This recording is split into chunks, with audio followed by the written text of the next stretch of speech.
Hello everyone, I'm Matt Polley and this is my preview video for the third day of the Cheltenham Festival 2021, the Thursday which features the Stayers Hurdle. But before we get on to that, the ground today, obviously drying ground, sunshine, bit of a breeze.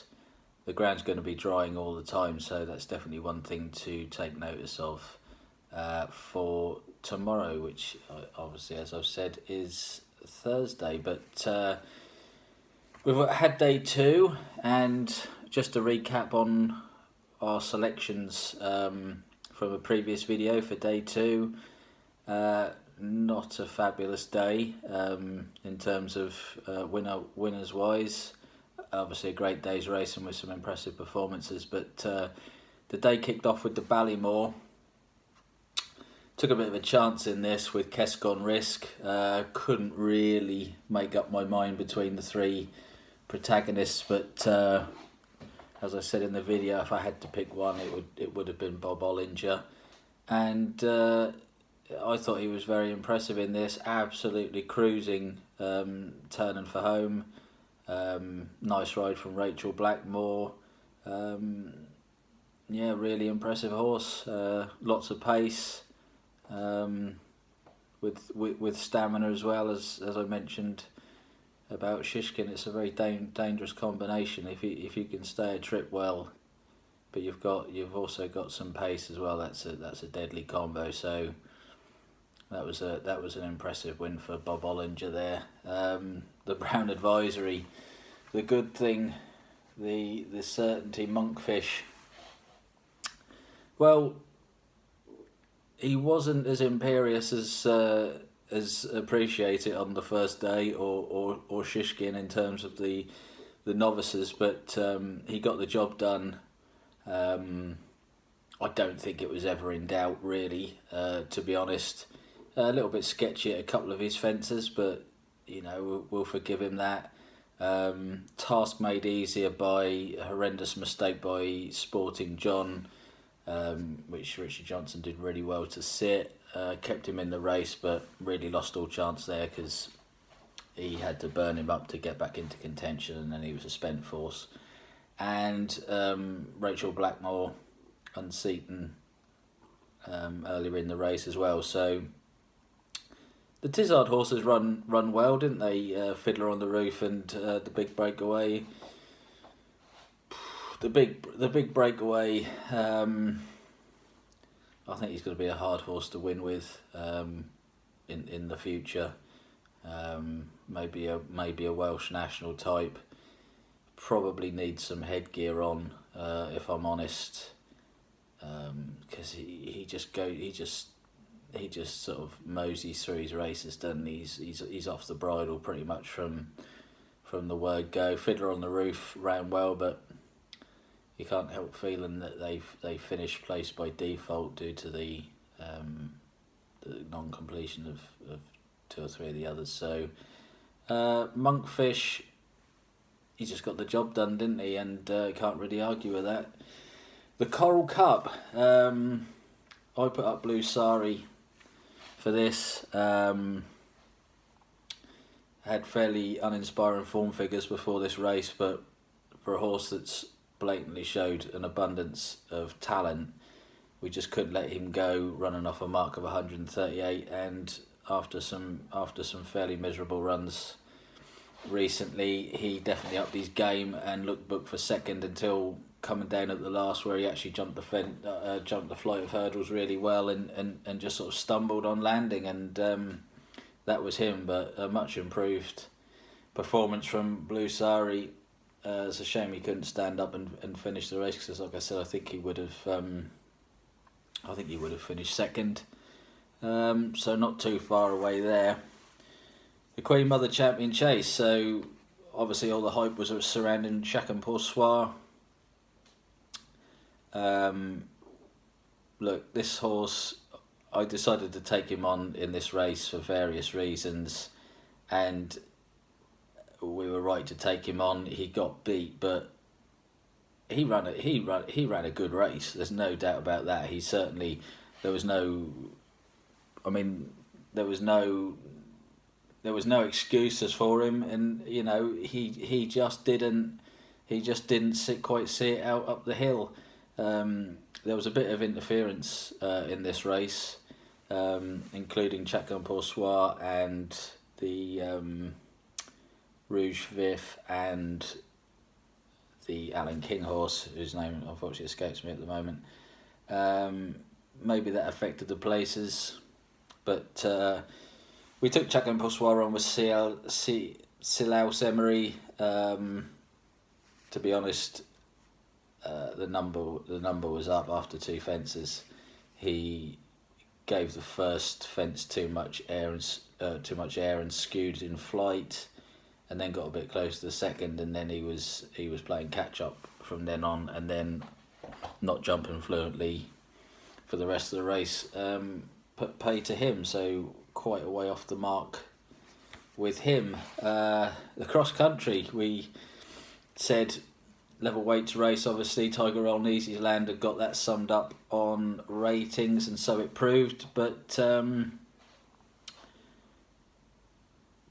no, I mean they were the interest in the race, not necessarily the race itself, but it was everyone wanted to see Tiger Roll, and everyone wanted to see Tiger Roll back to his best. Easy's Land, previous winner, younger horse, obviously, got an entry in the Grand National. Maybe the ground had gone a little bit against Easy's Land and in Tiger Roll's favour. Thought maybe Easy's Land might come out on top, but obviously the drying ground probably acted against him. Still run a good race, but Tiger Roll, he was bounced out in front by Keith Donahue, got headed in various stages, but you could always see he was travelling, looked to really enjoy himself, and pretty much won in a hack canter in the end. And the politics as to why he's not running in the Grand National is anyone's guess, but it's a real shame that he won't turn up for a potential third victory in the race. But there we go, the decision's made, and it's to the detriment of the race itself, unfortunately, that he won't be there. The Grand Annual, on another quirky left field selection, Orjun de Somoza ran poorly, no other word for it, no excuses, never featured. The three other horses we did mention all got form tied in together, and form with First Flow, who ran in the Champion, were Iblio, Sky Pirate and Amula Gold. And we talked about Sky Pirate's handicap, Mark. He won at Cheltenham in January off 134. He went up to 145, won again, beat Amula Gold that time, and then got beat by the novice All Mankind off a 152. I thought potentially that little sequence of good runs there might have cooked his goose for this race, but he won the race. Obviously, he was hanging on a little bit towards the finish, but he travelled really well through the race, picked up really well, was hanging on a little bit at the line, but still got the job done. So that was good. Iblio ran a fine race, ground again, probably dried up for him. Stayed on into third, so that form was obviously key. Those runners and that form tying in together was the solution to the Grand Annual. And the bumper, we narrowed it down to Kilcruit and Sir Gerhard, not original choices, obviously, but they were the two standout contenders for this race. I don't think I've ever seen a Champion bumper run at such a steady pace over the first mile, at least, anyway. Literally, as soon as they jumped off and Sir Gerhard got an uncontested lead, basically went his own canter. I think the race was won after 100 yards, if I'm honest. And that's the way it proved. I know jockeys, you can get tied down to orders maybe, or if that's the way your horse needs to be ridden, and you go and you go and take it up, or you go and sit up sides and you get beat, you're going to get nothing but criticism. But there's no doubt in my mind that this race was gifted. Not absolutely lovely horse, and will go on improving and will win some big races. But I think in this particular instance, he had an awful lot in his favour. Still think he was the best horse in the race, but definitely had a helping hand, being left alone on the lead. So that was today's racing covered. Not a great day profit-wise, but hopefully tomorrow's another day, as they say, and we start off the Thursday with the Marsh Novice Chase, which features Envoy Allen, and we've had Appreciate It so far. We've had Bob Ollinger, we've had Monkfish, and this horse is going to be a red hot favourite for this Marsh, and understandably you can see why. Done nothing wrong. Change of scenery in the last 2 weeks, it couldn't be the only conceivable excuse, if you're looking for an excuse why you might take him on, but I don't think that's a valid excuse. This horse seems to be very laid back, takes everything in his stride. He's been to the festival twice before, with massive crowds. None of that this year, obviously. Literally cannot see him being beaten. That's due to some of the negatives. Well, it's due to him being a fantastic racehorse for a start, but that's also due to the negatives of some of his rivals. So Chamblou for the Skeltons, I think, is obviously the pace angle here, and he'll try and stretch them, because I think he does stay a little bit further, and particularly as the ground's drying. I imagine Dan Skelton's Harry Skelton, his brother, is going to ride him quite forcefully, because I think basically that's his only hope. You've got Chantry House in there, who I think will definitely appreciate the ground. I think both of Nicky Henderson's horses will appreciate the ground, Chantry House and Fusel Raffles, but they just lack the class of Envoy Allen. We're talking about, and I don't like talking about these things, but only if Envoy Allen fails to complete, I think, can we consider the Henderson horses in Chantry House and Fusel Raffles. I think Chantry House definitely has some improvement in him, particularly on the ground. Fusel Raffles, as we've heard many times before, apparently can only act on good ground, despite the fact that he won on soft ground on his previous start before he had a break. So that's a little confusing, but so be it. And then we have two Willie Mullins horses, where jumping seems to be a real issue for Astorian Calange. Though he did jump better last time, but he'd probably prefer softer ground. And Black Bow, who is basically just, I just don't think he's got the quality to trouble Envoy Allen. So Envoy Allen, let's hope. I really hope this horse is impressive. I hope he jumps and wins this really impressively. So it's a no bet race, but let's hope he's an impressive winner. So that might be a no bet race, but the next one certainly is the Pertemps hurdle over 3 miles. Obviously, a really competitive handicap hurdle, but as we keep mentioning the ground, which is arguably the key to a lot of these races. The week started off on the soft side, but as we've seen, there's been no further rain, plenty of sunshine and drying winds, so it's going to be good ground tomorrow. There's 3 horses I'd like to mention in this race. The Boss's Oscar.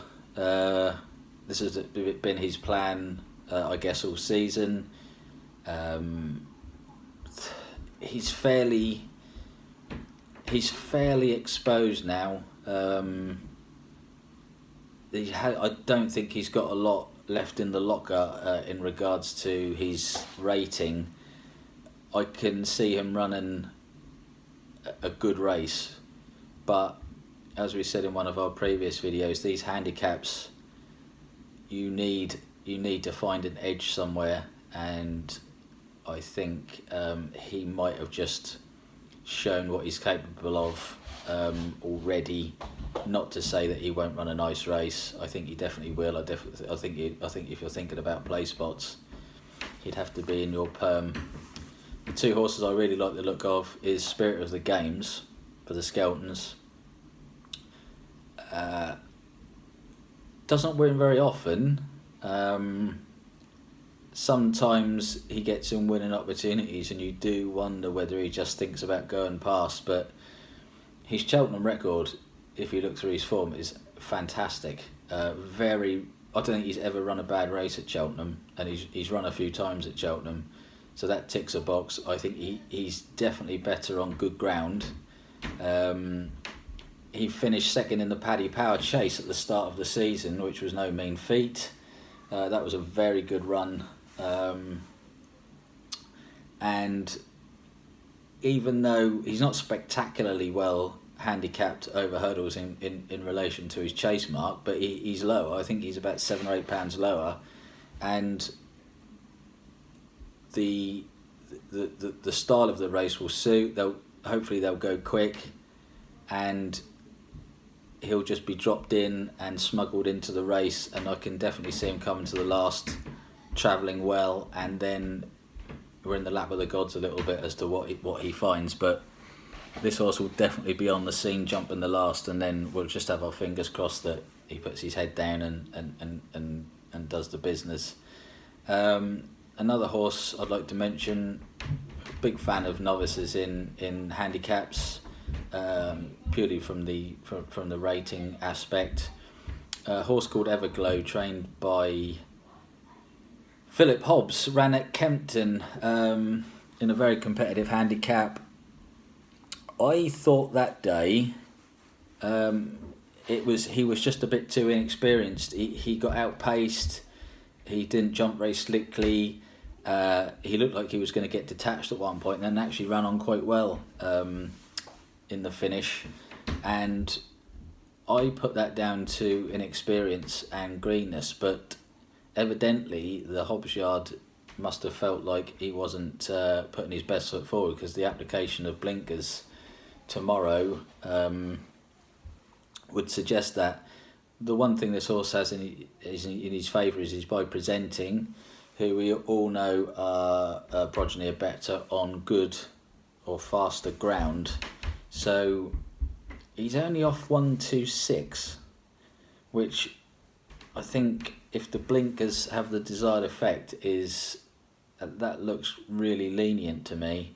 And he's carrying a fantastic racing weight, 10 stone 1 in the race itself. So Spirit of the Games and Everglow in the Potemps for me. Then we move on to the Ryanair. I'm going to keep mentioning the ground again, unfortunately. This is key. Allaho, I think the ground's gone for him. I think things might be happening a bit too quickly for Allaho, which makes me put a line through him. Two horses I really like here. Melon. We talked about Spirit of the Games earlier, and course 4. Melon generally comes alive at Cheltenham, placed in the champion hurdle. In my mind, should have won the Marsh last year, where some hesitancy from the jockey, I think it was 2 out, possibly cost him the race that day when he got touched off by Soundcrow. He ran a fantastic race at Leopardstown over Christmas. Probably had a little bit too much use made of him.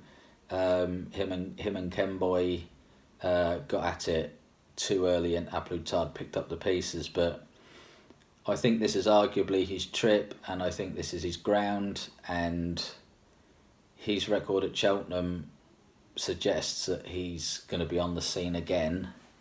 So he's one I'm definitely interested in. The other one is Mr. Fisher of Nicky Henderson's, who haven't mentioned Fusel Raffles earlier in the ground. I think there's no doubt that this horse needs good ground. He's a really good moving horse. Only a 7-year-old. Not many miles on the clock, because I think from the point of view purely that we just don't get good ground anymore at race courses due to overwatering and the miserable weather. So that's probably why he hasn't got many miles on the clock, but he is a genuine good ground horse. He won the Peterborough Chase quite impressively, I thought, at which was actually run at Cheltenham, so another tick in the box, because obviously that was transferred from Huntingdon due to waterlogging at Huntingdon, and I think he's got a excellent chance. Really like him. So Ryanair, I think Mellon will be on the scene, but for win purposes, Mr. Fisher fits the bill for me. And then we move on to the feature race of the day, the Stayers Hurdle. Paisley Park, bidding to regain his title, won it, lost it last year. It was very disappointing last year, but there was obviously a reason for that, and that reason for that has obviously been rectified because he's looked back to his best so far this season. Really, it's almost, I mean, it's going to be a short enough price, and there will be some question marks against him probably. He's got to come back, and it's never easy to regain a championship race, as we know. So I think people will be willing to take him on, but can't really look past him. I think if the ground had been on the soft side, I'd have been on Side of Burley. Side of Burley is a horse that's improved, even though he won 2 Pertemps, and staying races for him. He's the type of horse that he almost looks like he's beaten most of the time, and that's when he runs his best races. I think twice when he's won the Pertemps, he must have been massive prices in running, and he's managed to grind it out. And I think if this race had been run on soft ground off a faster pace, he just thrives on that type of environment. You want off the bridle, keep switching him and changing him and keeping him interested, and then he finds a gear in the last half mile. So the ground again, we've mentioned the ground again, but I think there's going to be a couple of speedier types in here than him. I think the pace comes from Flooring Porter, and if he is the only pace, as we saw today in the Coral Cup, you wouldn't want to be leaving him alone on the front end. And I think the ground's also come in the Storyteller's favour. So if you're looking for an each way option, I certainly wouldn't put you off the Storyteller. So I think Paisley Park will win, and I think the Storyteller will probably chase him home. And then we've got the Paddy Power Plate handicap chase over 2.5 miles. Now we've got a horse running in this called the Shunter, who's up for the bonus. He won at Kelso, and then he won, and then he has obviously got the bonus if he wins any race at the Cheltenham Festival. And I think he had about 5 entries, but they've gone for this race, the 2.5 mile handicap chase.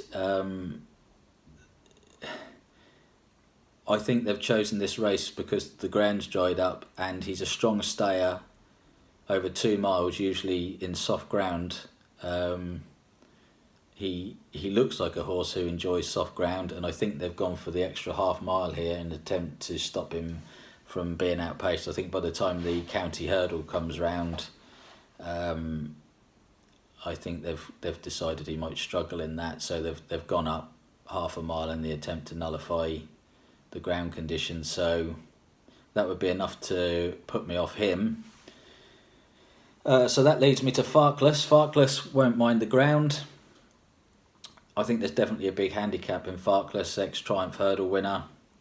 Hasn't done much wrong so far this season. I still think he's off a decent mark, and he ticks a lot of boxes for me. He'd be my win selection, and if you're looking for 2 a couple of horses maybe at slightly bigger prices further down the weights. The JP McManus pair, Sully Dock AA, the AA suffix after the horse's name there is because he's not 100% thoroughbred, but that hasn't stopped him from performing really well. Winner at Ascot, quite an impressive winner at Ascot. Maybe the ground's gone a little bit against him, but I think he's still competitively weighted. And Dead Right, the other McManus horse, who I was really impressed with when he won at Market Raisin. The ground is crucial to him. It must be good ground, and I really like the way he won that race. I think John Joe Neal rode him that day, and he smuggled him into the race, and I thought he won that quite decisively. And now the ground's come right for him, good ground for him. I could see him running a big race here, so based on that, I think I'd have Farkless to win and Dead Right maybe to chase him home. The mare's Novice, new race. Is it a new race? Maybe not a new race. Anyway, no particular interest in this betting wise.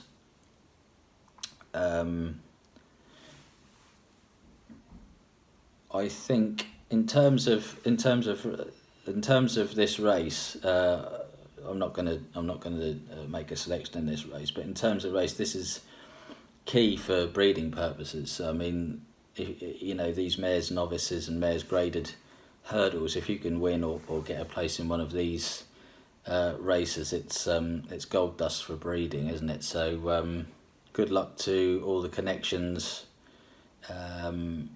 running in this, hoping to pick up some black type, and that'll benefit them big time. So good luck to everyone who competes in that. And then we move on to the Fuke Warwin Kinmure handicap chase, and this would be one of my favourite horse in this race. Is probably my favourite horse of the week. Got the best chance for me of the week. There's only two horses in this race that interest me. One greatly, and another one that I think will run well. So plan of attack runs off 137. Convinced this horse needs good ground. He's been running on heavy ground most of the winter. Only an 8-year-old, got a few runs under his belt.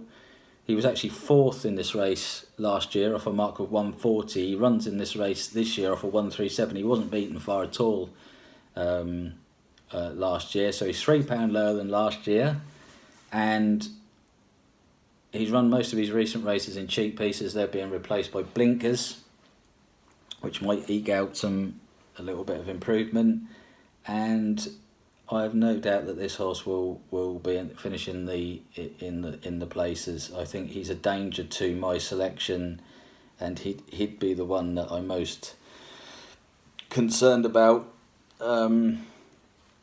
So my selection is a horse trained by Philip Hobbs and owned by JP McManus, ridden by Tom O'Brien, called Musical Slave.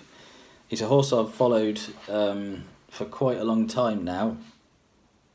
He won 3 handicap hurdles in a row last spring. He comes alive in the spring. I'm convinced he needs some decent ground. The last of those handicap hurdle wins was in a very competitive race at Punchestown in May. I think this horse's Achilles heel at the moment is jumping fences. Now, in a competitive handicap like this, where they go quick and you don't get a lot of daylight, jumping is key. That has been his nemesis so far, but there are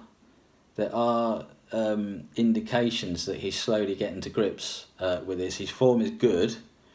He finished behind a horse called Clondall Castle, who won what was known as the Race and Post Chase.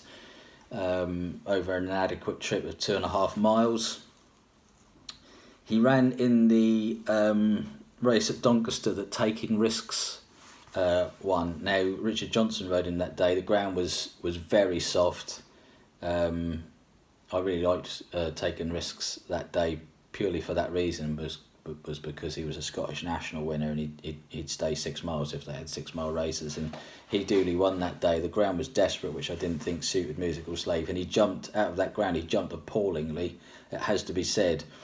But just before he unseated Richard Johnson, Richard had, despite those mistakes, had actually got him into a promising position, and it looked like he was actually getting into the race. And then it was one mistake too many, and he unshipped Dickey. But there was green shoots of hope in that run. Excuse me. And then he went to Ascot, and Tom O'Brien rode him. And I think the main aim that day, he was in the race to win it, obviously. But the main aim that day was to get him jumping. Because I think this has been his aim all season, and the main aim that day was to get him jumping, and he jumped off at the back. He was wide, he got plenty of sight at his fences, and he jumped well. They actually went off 1,000,000 miles an hour in that race. Captain Chaos won. There was another horse alongside him whose name escapes me. They went 1,000,000 miles an hour. Excuse me, and Captain Chaos stayed on really strongly that day and won. Now, Musical Slave made some promising headway turning in and finished that race quite well, I thought, in third, albeit beating a fair distance. But that was job done for me in terms of setting him up for this race and an education. Tom O'Brien was on him that day. He's on him again tomorrow. And I think 135 handicap mark seriously underestimates this horse's ability. And I think, we're going to have our fingers crossed that he has a clear round. But if he does, I think on this ground at this trip, off that mark, tomorrow could be his day.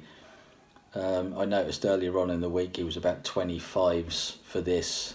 But I think he was still in the Ultima at the time. But this is definitely the right race to run him in, and I think he's currently around 14. So wouldn't be surprised if he went even shorter than that. But I think that's more than a fair price for Musical Slave, and he'll do for me. So apologies if I made a mistake about the Mayor's Novice. Got a bit confused there, but there's a lot of racing, isn't there? A lot of information to take on board, but there you go. So those are my selections for tomorrow, Thursday, and good luck to everyone who's having to play tomorrow. Goodbye.